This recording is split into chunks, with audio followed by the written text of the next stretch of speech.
1 kilo chicken biryani செய்ய போகிறோம். ஆன்லைனில் இந்த சீரக சம்பா அரிசி வாங்கியிருக்கேன். பாருங்கள் எப்படின்னு தம் போட்டுருவோம். எங்களுக்கு அரிசி 1-2 உடைய ஆரம்பிச்சிருச்சு. எல்லா சப்ஸ்கிரைபரும் கேட்குறீங்க, என்ன போய் உங்களுக்கு கிடைக்கிற சீரக சம்பா எங்களுக்கு கிடைக்கல. எல்லா மாவட்டத்துக்கு கிடைக்கிற மாதிரி இருந்தால் நம்ம இங்கே உடஞ்சா உடையட்டோமுங்க. சிக்கன் பிரியாணிக்கு இந்த மட்டன் கொழுப்பு போட்டால் வாசமான அரிசி கழுவுன தண்ணியிலே சிக்கனையும் வாஷ் பண்ணி வச்சு ஒரு மூடியை போட்டு நாங்கள் வழக்கமாக செய்கிற அரிசியோட உபரி ஜாஸ்தியாக வந்துடும். சாப்பாடு பார்த்தீங்களா, பொலிவை வாசமான ஏன் ஒன்றுங்க.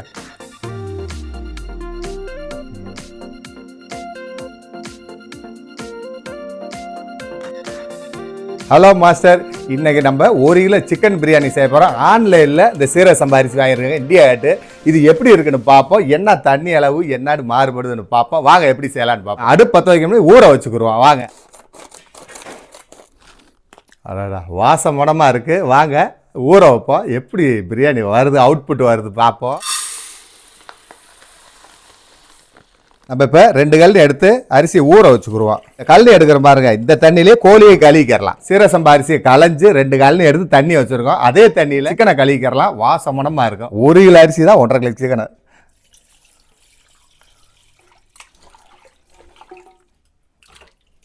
சிக்கனை சுத்தமாக கழுவி எடுத்தாச்சு.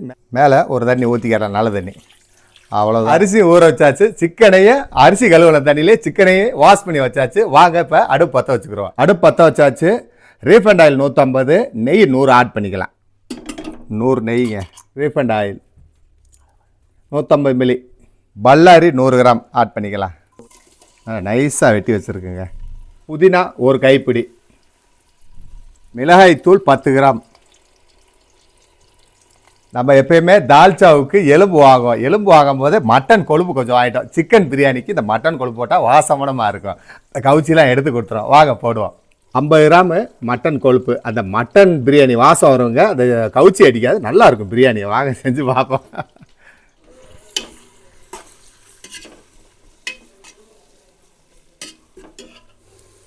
மட்டன் கொழுப்பு போட்டனால இது பொங்குற மாதிரி இருக்கும். கொஞ்சம் அப்படியே கிண்டி விட்டீங்கன்னா அது அப்படியே பொன்னிறம் ஆயிரும். வெங்காயம் நம்மளுக்கு பல்லாரி பொன்முறல் ஆயிடுச்சு, பெரிய வெங்காயம். அதனால் தக்காளி ஒரு 100 கிராம் ஆட் பண்ணிக்கலாம். பல்லாரி அப்படியே பொன்முறல் ஆயிடுச்சு. பாருங்கள் எப்படின்னு. தக்காளியை போட்டுக்கிறோம்.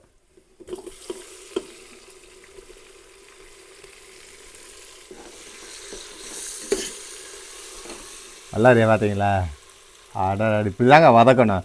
அதாவது கருவும் கூடாது, பச்சையாகவும் இருக்கக்கூடாது. அதேமாதிரி தக்காளி நீர் பசை விடக்கூடாது. சாப்பாடு எடுத்து வச்சோன்னா கெட்டு போயிருந்தது, நீர் பசை போகணும்.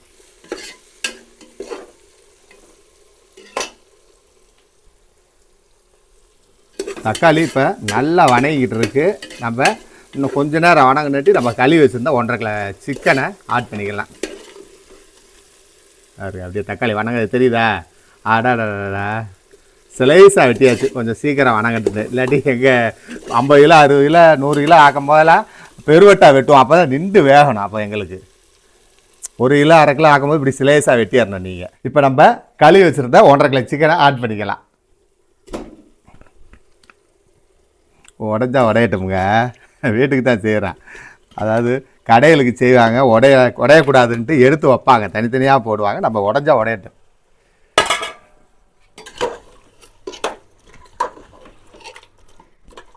பட்டை கிராம்பு ஏலக்காய் ஆட் பண்ணிக்க. 8 கிராம் பட்டை, 4 கிராம் ஏலக்காய், 2 கிராம் கிராம்பு ஆட் பண்ணிக்கலாம். பொடி பண்ணி வச்சுருக்கோம். கலர் கிடைக்கும், அதனால் மிளகா போடுறோம். இப்போ தயிர் ஒரு 100 மில்லி ஆட் பண்ணிக்கலாம். தயிர் வீட்டு தயிர் நல்லாயிருக்கும்.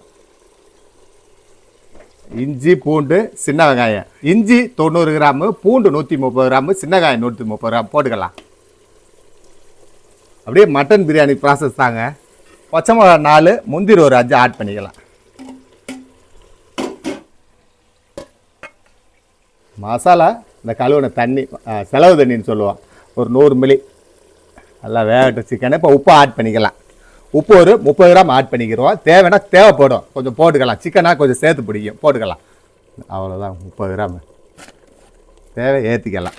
அடுப்பு மீடியமாக இருக்குது. ஒரு மூடி மட்டும் போடுவோம். ஒரு 2 நிமிஷம் போட்டு அடுப்பு 2 நிமிஷம் ஆயிடுச்சு. ஆவி வந்துருச்சு. வாங்க கிண்டி விட்டு மல்லித்தலையை போட்டுக்கலாம். ஒரு கப்பி மல்லித்தலை கிண்டிக்கிடுவாங்க.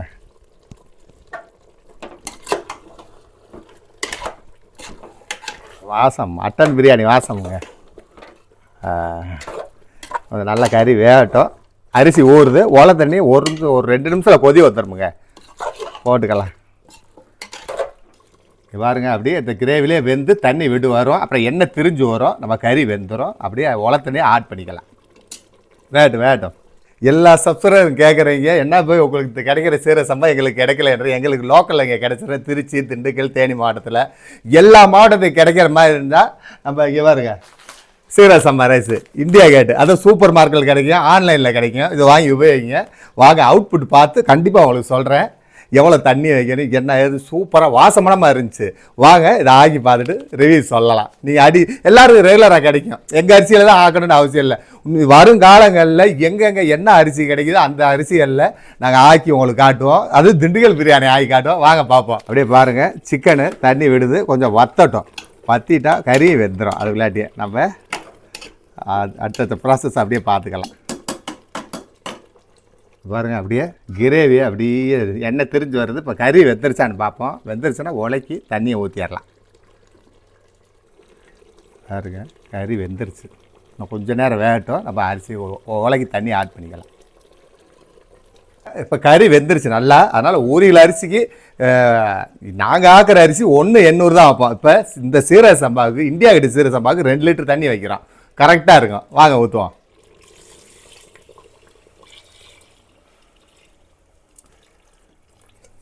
அடுப்பை ஐயில் வச்சு மூடியை போடுவோம். நல்லா அலறி கொதி வரட்டுமுங்க. நம்ம இப்போ உலைக்கு தண்ணியை ஊற்றி விட்டு மூடியை போட்டாச்சு, அடுப்பை ஐயில் வச்சாச்சு. அதாவது நல்லா அலறட்டுங்க. அரிசியும் 90% ஊறிடுச்சு. ஒரு 5 நிமிஷத்தில் கொதி வந்துடும். அப்படியே ஆட் பண்ணுவோம். வாங்க திண்டுக்கல் சீரக சம்பா சிக்கன் பிரியாணி சாப்பிடுவாங்க. வேறு லெவலாக இருக்கு. உலை கொதி வந்துருச்சு. அரிசியை வடிகட்டி போட்டுக்கலாம். எப்பயும் போல தாங்க. இதுவும் 1/2 மணி நேரம் தான் ஊறி இருக்கு அரிசி.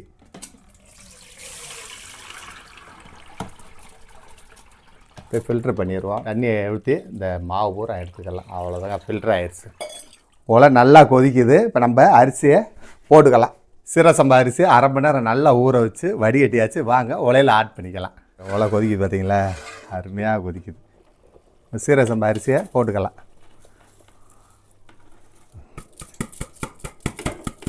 இப்போ அடுப்பு ஐயில் இருக்குது. இப்போ வாசம் மணத்துக்கு நம்ம எப்பயும் போல் புதினா மல்லி போட்டு ஒரு 1.5 எலுமிச்சம்பழம் ஆட் பண்ணிக்கலாம். நான் கறி 1.5 கிலோ போட்டிருக்கனால நம்ம எல்லாமே உப்பு உரப்பு கொஞ்சம் சேர்த்து கேட்கும். ஒரு எலுமிச்சம்பழம் போட்டிருக்கோம். புளிப்பு பார்த்துட்டு அப்புறம் இன்னொரு 1/2 பழம் போட்டுக்கலாம்.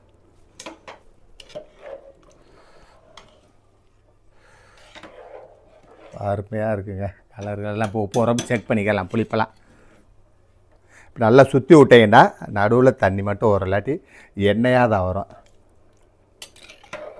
அப்போ இன்னொரு 1/2 பழம் போடணும். 1.5 பழம் போட்டுருக்கோம். உப்பு கொஞ்சம் சேர்த்து போட்டுக்கலாம். உப்பு பத்தலை கொஞ்சம் சேர்த்துக்குருவோம்.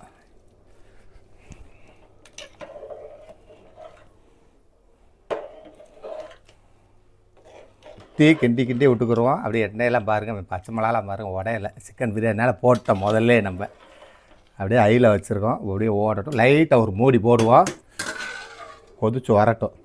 நல்லா கொதித்து அரிசி மேவி வருது பாருங்கள். அப்படியே கொஞ்சம் நேரங்க, அவ்வளோதான். கறி நிறையா போட்டிருக்கனால இல்லை ஆயிடுச்சு அரிசி, வேறு ஒன்றும் இல்லை. நல்லா மேலே கொதிக்குது, வெளியே வருது. அதனால் கொஞ்சம் சிம்மில் வச்சுக்கிறோம். அரிசிக்கும் தண்ணிக்கும் பக்காவாக இருக்குங்க. தண்ணி வற்றிருச்சு. நம்ம இப்போ தம் போட்டுக்கிறோம். இலையை போட்டு தம் போட்டுக்கிறோம். குக்கர் மூடியை போட்டு தம் போட்டுக்கலாம். இப்போ வந்து நம்ம குக்கருக்கு மூடியை போட்டாச்சு. ஒரு 3 நிமிஷம் சிம்மில் வச்சுட்டு அதுக்கடுத்து 30 செகண்ட் ஐயில் வச்சு அடுப்பை ஆஃப் பண்ணிடலாம். ஒரு 1/2 மணி நேரம் சென்று பார்ப்போம். 3 நிமிஷம் ஆவி பிடிச்சிருச்சு. ஒரு 30 செகண்டு ஐயில் வச்சு அடுப்பை ஆஃப் பண்ணிடலாம். இப்போ பிரியாணி தம் ஆயிடுச்சு. வாங்க தம் உடச்சிக்கலாம். வேறு சட்டியில் ட்ராப் பண்ணிவிட்டு அப்படியே சாப்பிட பார்ப்போம். வாங்க. வாசம் மணமாக இருக்குங்க. அப்படியே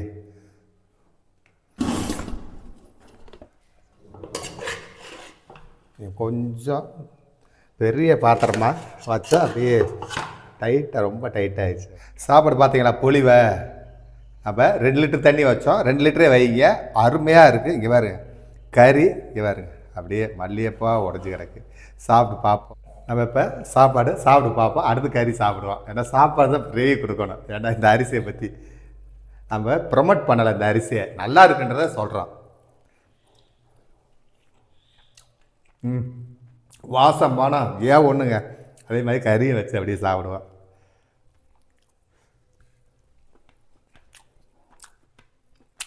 டாப்பாருங்க. இந்த அரிசி நாங்கள் வழக்கமாக செய்கிற அரிசியோட உபரி ஜாஸ்தியாக வந்துருச்சு.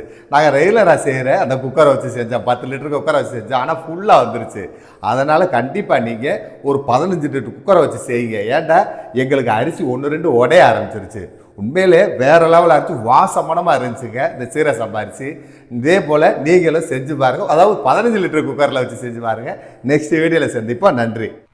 அருமையாக இருக்குங்க. அடடா, 1 கிலோ டக்குன்னு எடுத்தோம்மா, இஞ்சி பூண்டு எல்லாம் டக்குன்னு நறுக்கணும்மா, 1.5 கிலோ கறியை போட்டு 1 கிலோ அரிசி போட்டு ஆக்கணும்னா பச்சை மிளகா பாருங்கள் உடையவே இல்லை.